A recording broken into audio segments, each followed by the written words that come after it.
झूठ परोसने का काम कर रहे हैं निरंतर, और वो लोगों के सामने काट की हांडी एक बार चढ़ती, बार बार नहीं चढ़ती। मैं एक दो बातें अखिलेश यादव के द्वारा भी मैंने देखा है कि घटना के बाद में जिस तरह से उन्हें एक राष्ट्रीय पार्टी के अध्यक्ष होने के नाते इस तरह के भाषा का उपयोग नहीं करना चाहिए। मैं उन्हें चैलेंज देता हूं, मैं उन्हें चुनौती देता हूं।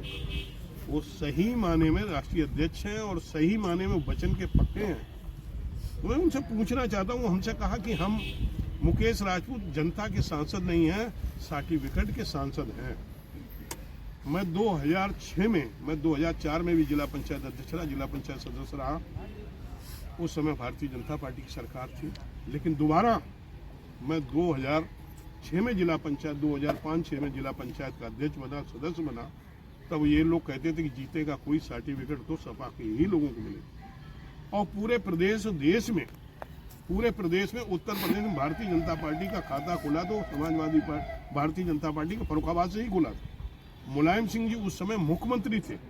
मैं जिला पंचायत की 2 सीटें, मैं और मेरी पत्नी जिला पंचायत सदस्य बना था, और मेरी पत्नी ही जिला पंचायत के उस समय अध्यक्ष बनी भारतीय जनता पार्टी की। मुलायम सिंह की सरकार थी, उनकी ही सरकार थी, और उनकी समझन चुनाव उस समय लड़ रही थी। मुलायम सिंह जी डेली बात करते थे। उनके 10 सदस्य जीते हुए थे, हमारे 4 सदस्य जीते हुए थे। हमने 4 से 14 कर लिए, वो 10 से 14 नहीं कर पाए थे। वो कहते मैं सर्टिफिकेट का सांसद हूँ। बताएं कैसे उन्होंने दिया। 2000 फिर आइए 14 का चुनाव में, 2014 के चुनाव में जब चुनाव हुआ तब वो मुख्यमंत्री थे। पहले 2006 में अखिलेश जी मुख्यमंत्री थे, मुलायम सिंह जी मुख्यमंत्री थे।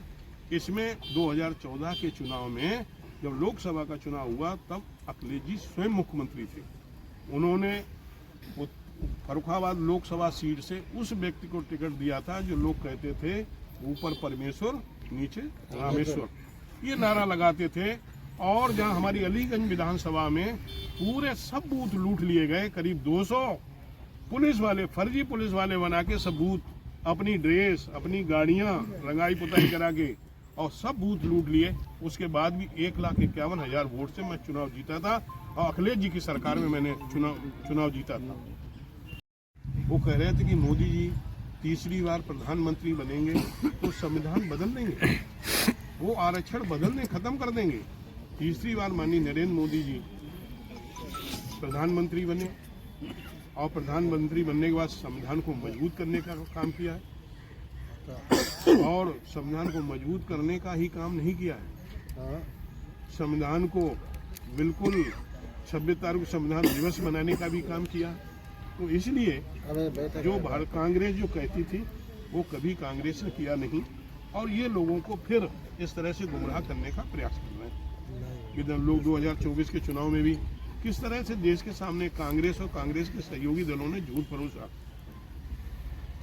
मोदी जी संविधान खत्म कर देंगे, आरक्षण समाप्त कर देंगे, मेरी सरकार बनी तो हम 5 केजी की जगह 10 केजी अनाज देंगे, यदि मेरी सरकार बनी तो हम माताओं बहनों के खाते में 1-1 लाख रुपया खटाखट फटाफट डाल देंगे। ये लोगों को गुमराह करके, इस तरह के लोगों को गुमराह करके इतनी सीटें वो जीत लिए।